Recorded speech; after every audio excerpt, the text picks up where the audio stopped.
And in the Episcopal Church, people are free to be themselves, and they're free to be the human being that God created them to be. Reverend Robert Willmann, also known as Father Rob to his parishioners, is a relative newcomer to southern Utah's faith community. He moved to the St. George area from Ohio in 2023 after a visit left him feeling impressed to relocate. And I was awestruck by this area, and I felt I must live here. And I actually heard the voice of God saying, you need to come here. A priest of the Episcopal Church, Willmann's relocation to southern Utah led to his becoming the pastor of 3 separate churches, one in St. George, Ivins, and Cedar City respectively, at the start of the year. Willmann had been told that these churches, which include Grace Episcopal, Spirit of the Desert, and St. Jude's, could be challenging, yet found his own experience to be much different. I've been in challenging churches. These churches I serve now, Grace, Spirit of the Desert, and St. Jude's, I would say are 3 of the most incredible, happy churches I've ever served. I've found no challenge so far, but only love and welcome. It is that welcoming nature overall that originally drew Willmann to the Episcopal Church. Originally, he was a priest with the Roman Catholic Church and received further education in Rome during his time there. However, certain factors led to Willmann seeking a similar yet happier situation, and that ultimately brought him to the Episcopal Church. There's difficulties going on right now in the Roman Catholic priesthood that people are well aware of. And I just made a decision in prayer that I wanted to move to a very similar church, but I think a very happier church. And it was an easy transition.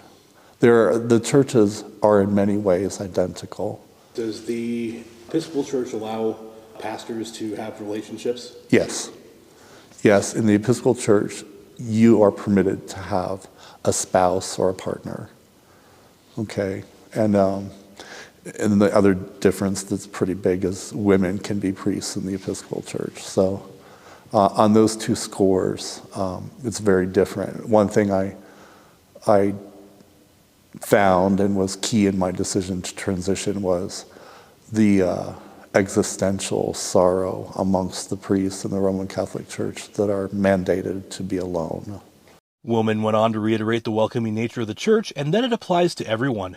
It is the most welcoming and open church. Literally, anybody can come here and be welcomed and receive Holy Communion, receive the Eucharist, and there's no questions asked, and they're not told they have to go through some program or have to meet a certain criteria.